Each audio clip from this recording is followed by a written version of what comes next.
ಮಾಜಿ big boss ಸ್ಪರ್ಧಿಗಳಾದಂತಹ Chandan Shetty, Nivedita Gowda ಇವರಿಬ್ರು ಕೂಡ ಅದ್ಭುತ ಜೋಡಿ ಅಂತ ಹೇಳಿ ಎಲ್ಲರೂ ಕೂಡ ಅಂತಿದ್ರು. ಇವರು 2019ರಲ್ಲಿ ಬಿಗ್ ಬಾಸ್ ಅಲ್ಲಿ ಇರ್ತಾರೆ. ಸೊ ಅಲ್ಲೇ ಅವರು ಮೊದಲ ಬಾರಿ ಮೀಟ್ ಆಗಿರ್ತಾರೆ. ಒಳಗಡೆ ಸಣ್ಣದಾಗಿ ಒಂದು ಪ್ರೀತಿ ಚಿಗುರುತ್ತೆ. ಹೊರಗಡೆ ಬಂದು 2019ರಲ್ಲಿ ದಸರಾ ಇವೆಂಟ್ ಅಲ್ಲಿ ಅವರನ್ನ ಪ್ರಪೋಸ್ ಅನ್ನ ಮಾಡ್ತಾರೆ. ಇದಾದ ನಂತರ 2020ರಲ್ಲಿ ಇವರಿಬ್ಬರು ಕೂಡ ಕೋಟ್ಯಾಂತರ ರೂಪಾಯಿ ಖರ್ಚು ಮಾಡಿ ಅದ್ದೂರಿಯಾಗಿ ಮದುವೆ ಕೂಡ ಆಗ್ತಾರೆ. ಸೊ ಅದಾದ ನಂತರ ಚಂದನ್ ಶೆಟ್ಟಿ ಅವರು ಮುಟ್ಟಿದ್ದೆಲ್ಲ ಚಿನ್ನನೇ ಅಂತಾನೆ ಹೇಳ್ಬೋದು. ಅವರು ಒಳ್ಳೊಳ್ಳೆ ಸಾಂಗ್ ಗಳನ್ನ ಕೊಡ್ತಾರೆ. ಆಮೇಲೆ ನಿವೇದಿತಾ ಗೌಡ ಸಿಕ್ಕಾಪಟ್ಟೆ ಟ್ರೆಂಡ್ ಆಗಿ ಹೋಗ್ತಾರೆ ಇನ್ಸ್ಟಾಗ್ರಾಮ್ ಅಲ್ಲಿ.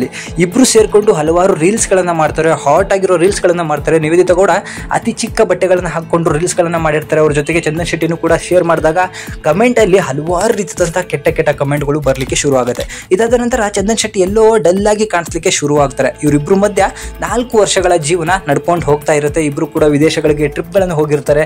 ಆಮೇಲೆ ಅಲ್ಲಿ ಇಲ್ಲಿ ಟ್ರಿಪ್ ಗಳನ್ನ ಮಾಡಿರ್ತಾರೆ. ಚಂದನ್ ಶೆಟ್ಟಿ ಎಲ್ಲೋ ಒಂದ್ ಕಡೆ ಸ್ಲೋ ಆಗ್ತಿದ್ದಾರೆ ಅಂತ ಹೇಳಿ ಜನಗಳಿಗೆ ಗೊತ್ತಾಗುತ್ತೆ. ಕಮೆಂಟ್ಗಳು ಕೂಡ ಮಾಡ್ತಿರ್ತಾರೆ.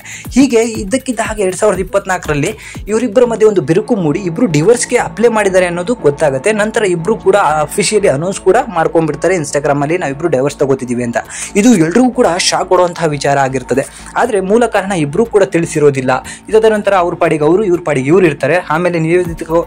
ಆಮೇಲೆ ನಿವೇದಿತಾ ಗೌಡ ಕಾಣಿಸ್ಕೊಳ್ಳೋದು ಹೇಗೆ ಅಂತ ನೀವೆಲ್ಲರೂ ಕೂಡ ಇವಾಗಲೂ ಕೂಡ ಇನ್ಸ್ಟಾಗ್ರಾಮ್ ಅನ್ನು ಓಪನ್ ಮಾಡಿ ನೋಡಿದ್ರೆ ನಿಮಗೆ ಖಂಡಿತವಾಗಿ ಗೊತ್ತಾಗುತ್ತೆ ಎಷ್ಟು ಬೋಲ್ಡ್ ಆಗಿ ಹಾಟ್ ಆಗಿ ಕಾಣಿಸ್ಕೋತಾರೆ ಅಂತ. ಇದಾದ ನಂತರ ಚಂದನ್ ಶೆಟ್ಟಿ ಎಲ್ಲೂ ಕೂಡ ಕಾಣಿಸ್ಕೊಳ್ಳೋದಿಲ್ಲ, ಯಾವ ಹಾಡುಗಳನ್ನು ಕೂಡ ಮಾಡ್ತಾ ಇರೋದಿಲ್ಲ, ಸಿಕ್ಕಾಪಟ್ಟೆ ಡಿಪ್ರೆಷನ್ಗೆ ಹೋಗಿರ್ತಾರೆ. ಆದರೆ ಈಗ ಇತ್ತೀಚೆಗೆ ಒಂದು ಇಂಟರ್ವ್ಯೂ ಅಲ್ಲಿ ಚಂದನ್ ಶೆಟ್ಟಿ ತಮ್ಮ ಡಿವೋರ್ಸ್ಗೆ ಮೂಲ ಕಾರಣ ಏನು ಅಂತ ಹೇಳಿ ಬಾಯಿ ಬಿಟ್ಟಿದ್ದಾರೆ.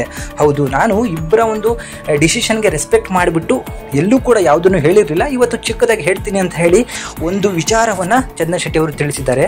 ಏನಂತ ಹೇಳಿದ್ರೆ, ನಾನು ಸಿಕ್ಕಾಪಟ್ಟೆ ಸಿಂಪಲ್ ಹುಡುಗ. ಯಾಕಂದ್ರೆ ನಾನು ತೀರಾ ಬಡತನದಲ್ಲಿ ಊಟಕ್ಕೂ ಇಲ್ಲದೆ ಇರುವಂತಹ ಒಂದು ಗತಿಯಲ್ಲಿ ಬೆಳೆದು ಬಂದಿರುವಂಥನು.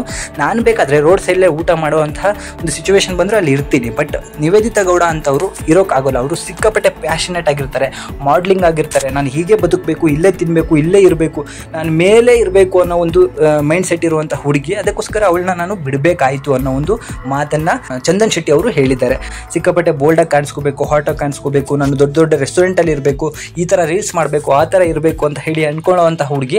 ಸೊ ಅದು ನನಗೆ ಇಷ್ಟ ಆಗೋದಿಲ್ಲ. ಸೊ ನನಗೆ ನನ್ನ ಸ್ವಾತಂತ್ರ್ಯ ಬೇಕು, ಅವಳಿಗೆ ಅವಳ ಸ್ವಾತಂತ್ರ್ಯ ಬೇಕು. ನಾನು ಅವಳ ಹೀಗೆ ಇರು ಅಂತ ಹೇಳಿ ಕಟ್ ಹಾಕ್ಲಿಕ್ಕೆ ಆಗೋದಿಲ್ಲ. ಯಾಕಂದರೆ ಅವಳು ಕೂಡ ದುಡಿದಿರುವಂತಹ ಹುಡುಗಿ. ನನ್ನ ಮಾತನ್ನು ಕೇಳ್ದೇನೂ ಇರ್ಬೋದು. ಅದನ್ನು ಮಾಡೋಕ್ಕಿಂತ ನಾನೇ ನನ್ನ ರೆಸ್ಪೆಕ್ಟ್ಫುಲ್ಲಾಗಿ ಅವ್ರ ಪಾಡಿಗೆ ಅವ್ರನ್ನ ಇರಕ್ಕೆ ಬಿಡಬೇಕು ಅಂತ ಹೇಳಿ ನನಗೆ ಅನಿಸ್ತು. ಅದಕ್ಕೋಸ್ಕರ ಬಿಟ್ಟೆ ಅಂತ ಹೇಳಿದ್ದಾರೆ. ಸೊ ಹಲವಾರು ಜನ ನಿವೇದಿತಾ ಗೌಡ ಕಮೆಂಟ್ಗಳನ್ನು, ಅವಳು ಹಾಕೊಳ್ಳೋ ಬಟ್ಟೆಗಳನ್ನು ನೋಡಿ ಸಿಕ್ಕಾಪಟ್ಟೆ ಕೆಟ್ಟ ಕಮೆಂಟ್ಗಳನ್ನು ಮಾಡ್ತಿದ್ರು. ಅದ್ರ ಜೊತೆಗೆ ಚಂದನ್ ಶೆಟ್ಟಿ ಬಿಟ್ಟಿರೋದು ಇವಳನ್ನ ಇದೇ ಕಾರಣಕ್ಕೆ.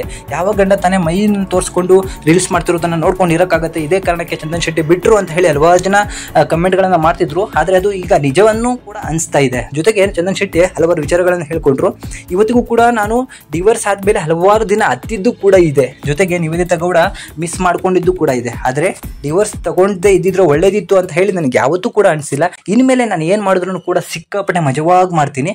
ನಾನು ಇವತ್ತಿಗೂ ಕೂಡ ಸಿಂಗಲ್ ಆಗಿ ಕಮಿಟ್ ಆಗಿಲ್ಲ ಅಂತಲೂ ಕೂಡ ಚಂದನ್ ಶೆಟ್ಟಿ ಒಂದು ಕ್ಲೂ ಅನ್ನು ಕೊಟ್ಟಿದ್ದಾರೆ. ಜೊತೆಗೆ ಚಂದನ್ ಶೆಟ್ಟಿ ಹೇಳ್ಕೊಂಡ್ರು, ನಾನು ಮದುವೆ ಆದಾಗ ಸಿಕ್ಕಾಪಟ್ಟೆ ಡಲ್ ಆಗಿ ಹೋಗಿದ್ದೆ, ಆಮೇಲೆ ನಾನು ಈಗ ಮದುವೆ ಡಿವೋರ್ಸ್ ಆದಮೇಲೆ ನಾನೀಗ ಚಿಗುರ್ಕೊಂಡಿದ್ದೀನಿ ಅಂತಲೂ ಕೂಡ ಚಂದನ್ ಶೆಟ್ಟಿ ಹೇಳಿದ್ದಾರೆ. ಇದ್ರ ಬಗ್ಗೆ ನಿಮಗೆ ಅನ್ಸುತ್ತೆ ಅದನ್ನು ಕಮೆಂಟ್ ಮುಖಾಂತರ ತಿಳಿಸಿ.